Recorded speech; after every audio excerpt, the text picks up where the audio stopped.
मैं संजना मिश्रा जीवन के अनुभव में आप सभी का स्वागत है। देखिए, मेरा वीडियो बनाने का लक्ष्य है कि हम लोग जागरूक हो या सही बात को सही समझें, क्योंकि हम लोग बहुत पहले से गलत का ही सपोर्ट करते हैं, गलत सुनते देखते ही आए, इसलिए हम लोग को लग रहा है कि वही सही है। देखिए, जो लोग कहते हैं कि भगवान सब कुछ करते हैं, बात सही है, लेकिन भगवान खुद कहे हैं कि मुझसे पहले माता पिता भगवान होते हैं और दूसरे नंबर पर पति होते हैं। तो मैं आपको एक बता दे रही हूँ, मैं खुद इस बात को समझी हूँ, महसूस की होते हुए बता रही हूँ कि देखिए, जैसे भगवान हमारे होते हैं, हम भगवान से कहते हैं कि हमें ये दुख है, ये तकलीफ़ है, हमारे कष्ट को दूर कर दीजिए। तो भगवान हर जगह तो नहीं आ सकते हैं, इसलिए भगवान खुद अपने लिए भी माता पिता बनाए जब पृथ्वी पर हैं, तो और माता पिता की मदद लिए और भगवान मानकर सेवा किए, और हम लोगों के लिए माता पिता के ही रूप में, पति के रूप में ही भगवान को भेजे हैं। क्योंकि देखिए, हम लोग जब भगवान से कोई चीज़ मांगते हैं तो हमारे अगर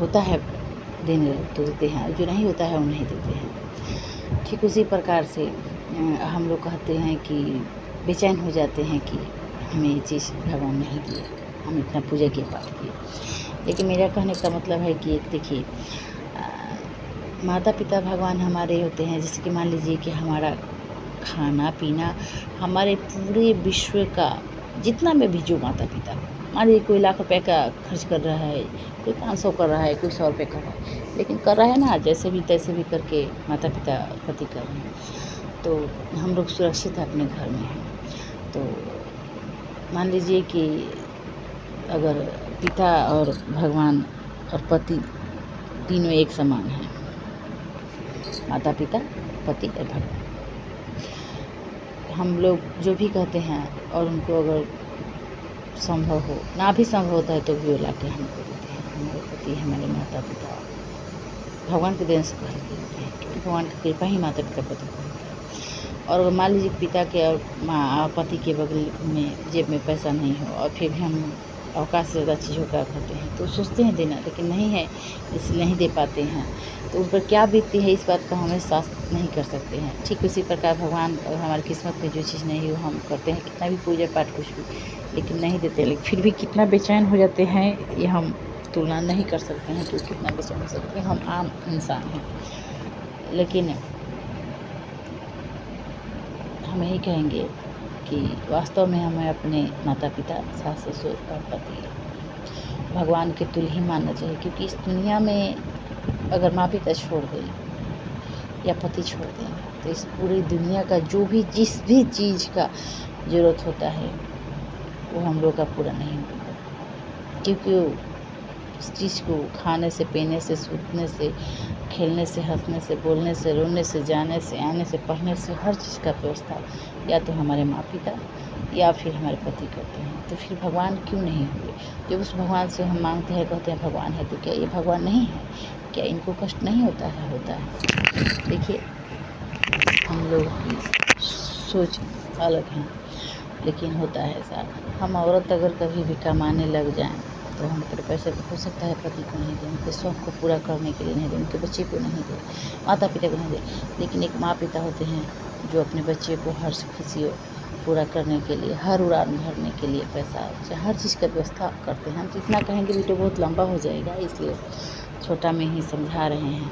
और ठीक उसी प्रकार पति हैं कि अगर मान लीजिए पति हो या माता पिता हो, उनको तबीयत ठीक नहीं है या मन करे कि हम परिवार के साथ आज बिताएं, या मन नहीं है, छोड़ आज नहीं जाएंगे ड्यूटी काम करने, जो भी जिस भी विभाग में काम करते हैं, तो छोड़ो आज नहीं जाएंगे, कि आज अपने परिवार के साथ, बच्चे के साथ घूमने जाएँ, रेस्ट करें, बीमार है थोड़ा आराम करें। आज उनकी ज़िंदगी में ऐसा कुछ नहीं होता है, उनको नहीं मिलता है, क्योंकि वो लोग आराम करेंगे तो पूरे परिवार का, चाहे माता पिता हों या पति रूप में हों, भरण पोषण नहीं हो पाएगा। सिर्फ एक माता पिता और पति के हाथ में होता है पूरे परिवार का। तो भगवान क्यों नहीं हुए? साक्षात भगवान है वो। और मैं इस बात को मानती हूँ और हम सबको मानना चाहिए। सनातन हमारा यही सिखाता है, हमारा श्रीमद् भागवत जो भी है वो सब कुछ यही सिखलाता है। सही इसमें क्या लिखा है, किया क्या है, उसमें आचरण, उसमें बोल चाल, उसका क्या क्या है, ये सब यही है उसमें लिखा हुआ। सारे वृत्तांत यही हैं कि हमको धर्म से रहना चाहिए, लेकिन हम गलती कर देते हैं, हो जाता है हमसे गलती, जो कि इस पर ध्यान हम लोग को देना चाहिए। हम लोग सोचते हैं कि चलो आज मन नहीं है तो थोड़ा खाना लेट से उठेंगे बनेगा, थोड़ा ये काम छोड़ देते हैं, नहीं होगा कल हो जाएगा, तो हम पर कोई दिक्कत नहीं है, हमसे कोई कुछ नहीं कह सकता। थोड़ा बोलेगा कोई बात नहीं है और भी देगा तो, लेकिन अगर एक पिता और एक पति काम करना छोड़ दे तो पूरे घर भर उपास मर जाएंगे, किसी की ज़रूरत का पूरा नहीं होगा, किसी की ज़रूरत की इच्छा का पूर्ति नहीं होगा। इसलिए मैं ये कहती हूँ कि अपने पति को और पिता को दो को भगवान के ही दर्जा में रखिए, क्योंकि भगवान होते हैं, खुदे भगवान कहे हैं। भगवान ने अपने माता पिता को भी भगवान का दर्जा भगवान होते हुए भी दिए हैं। और देखिए ना, जब तक वो कोई भी नौकरी करे, कोई भी बिजनेस करे, जब तक वो आते हैं कि हम अपने परिवार के साथ, बच्चों के साथ दिन बिताए, तब तक या तो बच्चे कहीं चले जाते हैं, नौकरी, विवाह, या तो वो बूढ़े हो जाते हैं। अब उनको पहले वाला बात करने के लिए, खुशियाँ बांटने के लिए नहीं मिलता है टाइम। इसलिए अपने हर खुशियाँ, हर इच्छा को मार कर, और एक पिता ही होता है सबसे बड़ा हीरो, और एक पति ही होता है जो सबसे बड़ा हीरो, जो हमारी हर खुशियों को कहने से पहले ला देता है या कहने के बाद लाता है, लेकिन ला कर देता जरूर है। जितना सकान हो, औकात हो, उतना में हर चीज़ को पूरा करना चाहता है। इसलिए मैं ये कहती हूँ अपने बहनों, अपनी माता, अपनी बेटियों से कि कभी भी इनका दिल दुखाने की कोशिश मत कीजिए, क्योंकि मैं ये जानती हूँ कि एक बेटी के लिए उसका पिता पूरी दुनिया होती है, और पिता के बाद एक पति होता है जो उस पूरी दुनिया में अपनी पत्नी की रानी बनाकर रखने वाला होता है।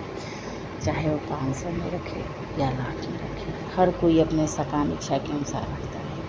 इसलिए मैं यही कहूँगी कि बहुत सी लड़कियां होती हैं जो कहती हैं कि हम तो अब के डेट में चला है, पहले नहीं, अब बोल रही है सब लोग, हम तो अपने पति के लिए ये करती हैं, वो करती हैं, ये व्रत करती हैं, वो व्रत करती हैं, पति मेरे लिए क्या करते हैं, उनके लिए कोई सा व्रत क्यों नहीं बनाया। बहुत से प्रवचन करने वाले के लिए भी लोग कहते हैं, लेकिन मैं इस बार कहती हूँ, अरे मूर्ख, तुम कोई भी व्रत करती हो, पति तुम्हारा किसी भी काम में काम कर रहा है, नौकरी कर रहा है, बिजनेस कर रहा है, तो तुम व्रत कर रही हो उसके लिए, नए नए कपड़े पहन रही हो, हम सब नए नए कपड़े पहन रहे हैं बहुत, लेकिन जिस दिन पति काम करना छोड़ दे, ना तो हम व्रत करेंगे उनके लिए, ना त्यौहार करेंगे, सीधे छोड़ देंगे, समझी। और पति का रहा व्रत, तो पति जितना व्रत करता है एक पत्नी के लिए, या एक पिता करता है अपने बच्चों के लिए, उतना व्रत, वैसा उस तरीके का भारी, इतना भारी व्रत मेरे तो शब्द में नहीं है कि मैं बताऊँ, क्योंकि मैं एक साधारण इंसान हूँ, मेरे शब्द में ताकत नहीं है कि जो एक पिता और एक पति जो व्रत हमारे लिए करते हैं वो दुनिया का कोई और इंसान कर दे, हम उनके लिए जीरो में भी कोई व्रत त्योहार, क्योंकि हम घर में रह के सारी व्यवस्था वो हमारे लिए करते हैं, कपड़े, गहने, फल फ्रूट, ये चीज़, तो हम उस पर व्रत करते हैं, कहते हैं कि अपने पिता के लिए, अपने पति के लिए। कुछ नहीं करते हैं हम, कुछ नहीं, जीरो भी नहीं करते हैं अपने पिता और अपने पति के लिए, क्योंकि अगर वो कमाते नहीं, अगर वो इतना मेहनत नहीं करते, वो हम सबको लेके चलते हैं, क्या कभी हम अपने पति को लेके चलते हैं? क्या कभी पति की खुशियाँ दे पाते हैं? कभी उनको एक दिन चैन के सोचे कि हम, मेरा मन थक गया है, अब काम पर नहीं जाए, आज आराम कर ले, ऐसा होता है? नहीं, हम कर लेते हैं, नहीं आज होगा कम, कल नहीं, कम होगा, कल हो जाएगा, लेकिन इसलिए कहना छोड़ दीजिए, पति और पिता जितना हमारे लिए बड़ा व्रत करते हैं, उससे बड़ा व्रत इस दुनिया में किसी के लिए नहीं हो सकता है। अगर मेरे वीडियो से सहमत है तो कुछ कमेंट कीजिएगा। धन्यवाद। जय हिंद, जय भारत, हर हर महादेव।